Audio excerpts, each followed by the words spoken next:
This evening we are sharing a video on purchasing procedure, and we're talking about purchasing procedure. Purchasing in any organization is done by the purchasing department, which is headed by the purchasing officer. Purchasing control should be exercised to ensure that goods are purchased at the right time, of the right quality, and in the right quantity. When you're purchasing commodities as the purchasing officer, you're supposed to ensure that goods are purchased at the right time and at the right quality. So they are supposed to be checked for quality against the standard purchase specification and in the right quantity.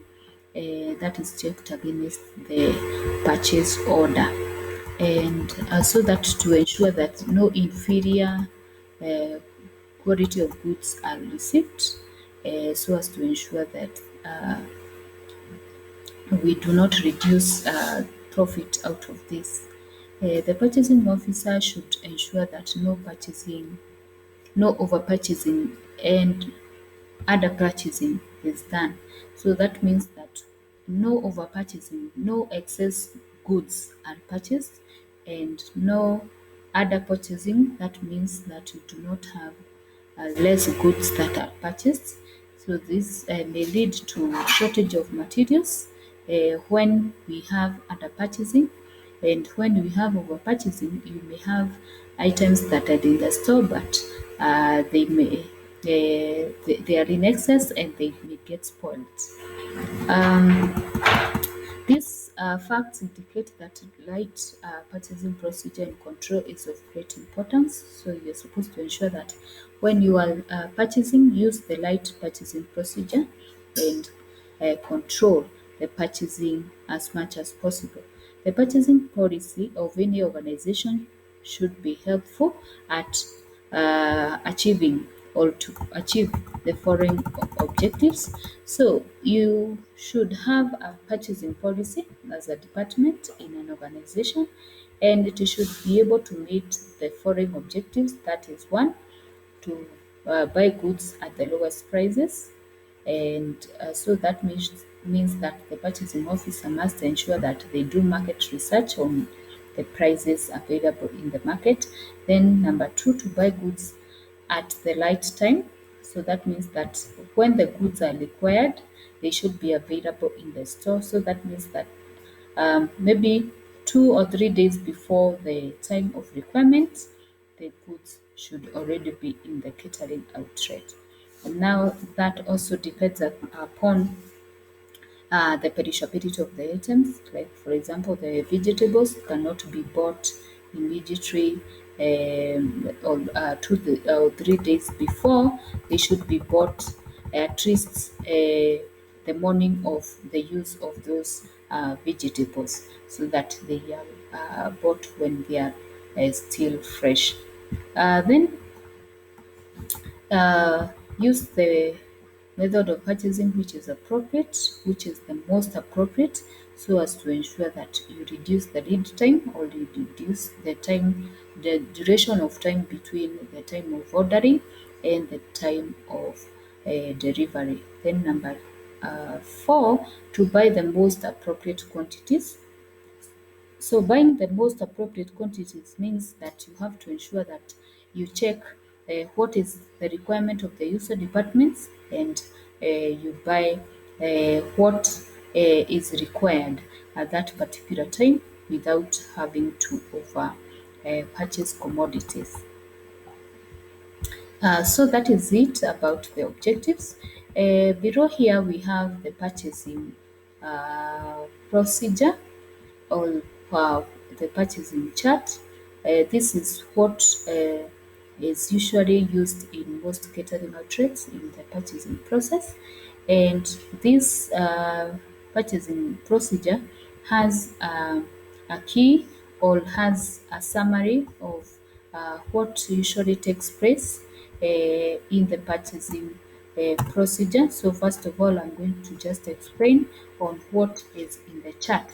So it is indicated the numbers. So I'm just going to be explaining and giving the idea of what usually happens. The user here, the user is the user department, and in our case, maybe sometimes you may find that the user department is the kitchen.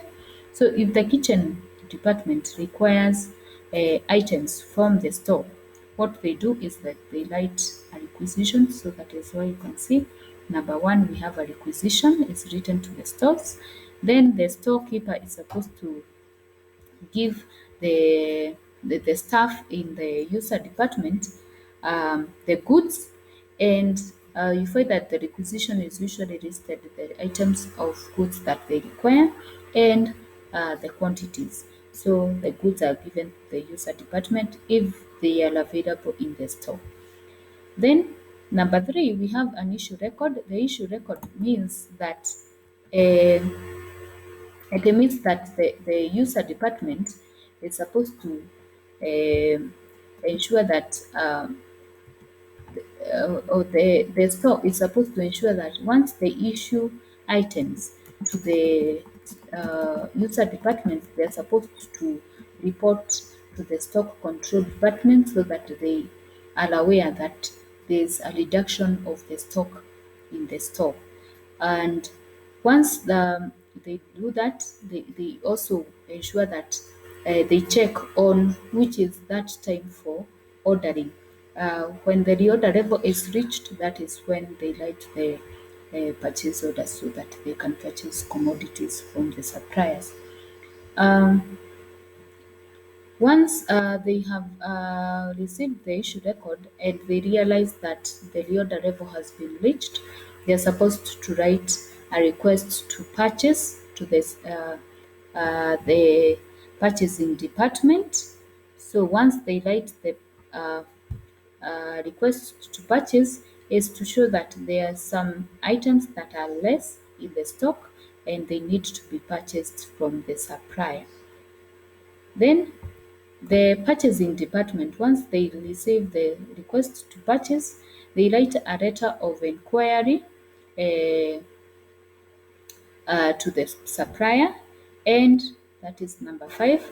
Once the letter of inquiry is written to the several suppliers, then the several suppliers are supposed to reply the letter of inquiry sent to them with a quotation or a catalog.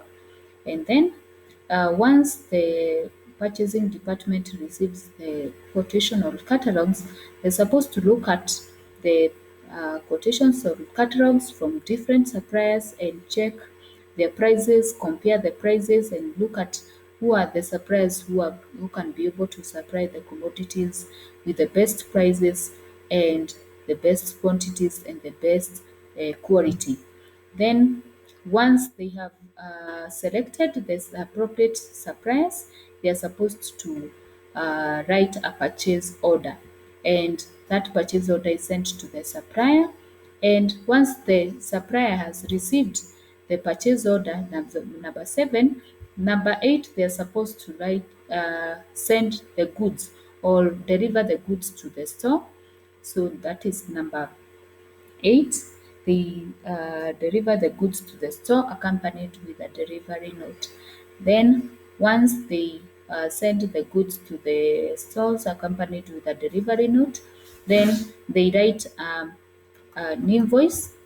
Number 8, an invoice. They write an invoice to the purchasing department so that they can be paid or to ask for payment. Then number 9, they're supposed to find that once the goods have been delivered, number 8, we have said that the invoice is written by the supplier to the purchasing department. Then number 10, the stores, once they have received the goods, they're supposed to write a receipt record to show that they have received goods. And they write the receipt record, send it to the stock control.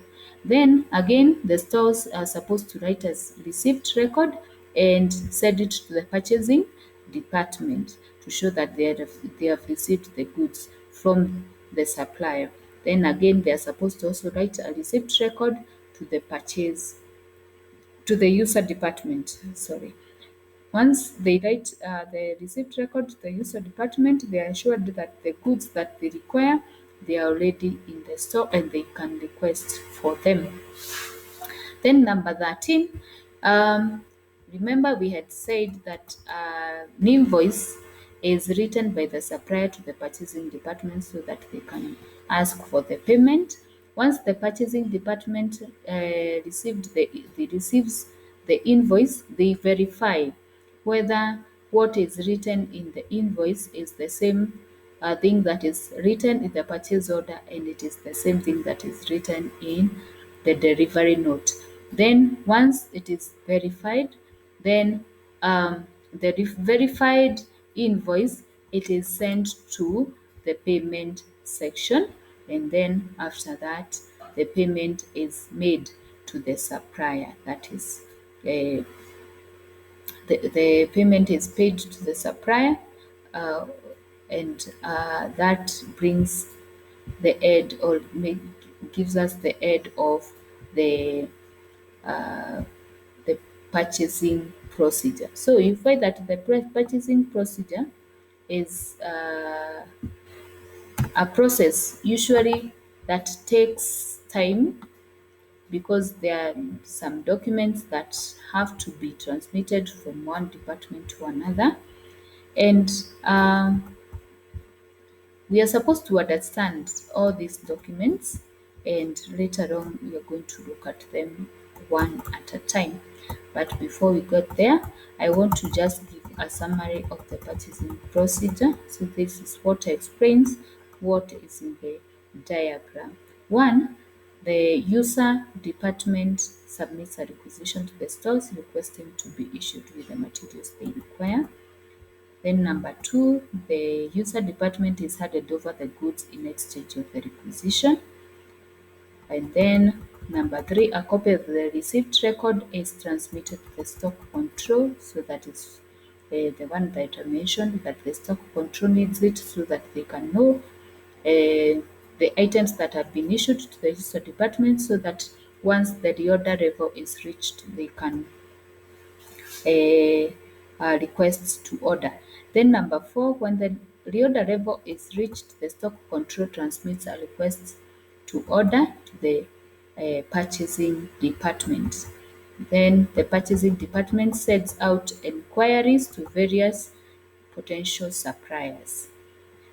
The number six, the interested suppliers submits quotations or catalogs. Catalogs usually indicates or gives the illustrations of the items and their prices. Quotations usually only have the list of items and their prices. Then we have number seven, the purchasing office uh, compares the quotations and selects the suppliers who offers favorable terms. Favorable terms in terms of quality, in terms of quantity, and also in terms of price. Then the purchase order is sent to the supplier, a selected supplier. So once the purchase order is sent to the selected supplier, um the supplier is going to see that the quantities of items that are required is written in the purchase order. The name of the establishment is also there. The quantities required, the prices as quoted by the supplier in the quotation is also written in the purchase order. So it is the purchasing officer that writes the purchase order. We have an NB there. We find that the pressing an order marks the formation of a contract. So that means that once the purchase order is already sent to the supplier and the catering establishment have already come into a contract. The supplier sends the goods to the store accompanied with a delivery note. So the delivery note usually shows that the commodities are for the catering outlet, and then once the name of the establishment is checked, then the quantities of goods can be weighed, they can be counted, And then the quality can also be checked against the standard purchase specification. The supplier also sends an invoice to the purchasing office to demand payment. Then number 10, a copy of the receipt record is sent to the stock control section so that they can be able to add whatever the items have been received to the store into the stock uh, into the stock level. Then a copy of the receipt record is sent to the purchasing department. This is an assurance that items have already been delivered to the store. Then a copy of the receipt record is sent to the user department. This is also an assurance to the user department that the items have been delivered into the store and they can request for them. Then number 13, the purchasing department compares the invoice to the purchase order and receipt record to ascertain that the invoice is correct. So the verification process of the invoice takes place such that the purchasing departments must ensure that they check that the invoice, the purchase order, and the receipt record, they all are indicating the quantities of items, the items delivered, and the prices correctly. Um, if they are correct, these items then are if the indication of the invoice is correct, then that means that the invoice can be verified. It has been verified, and then it can be sent to the payment section. And then lastly, the payment is made to the supplier. So the supplier is now supposed to receive their payment. So that brings us to the end of the purchasing procedure.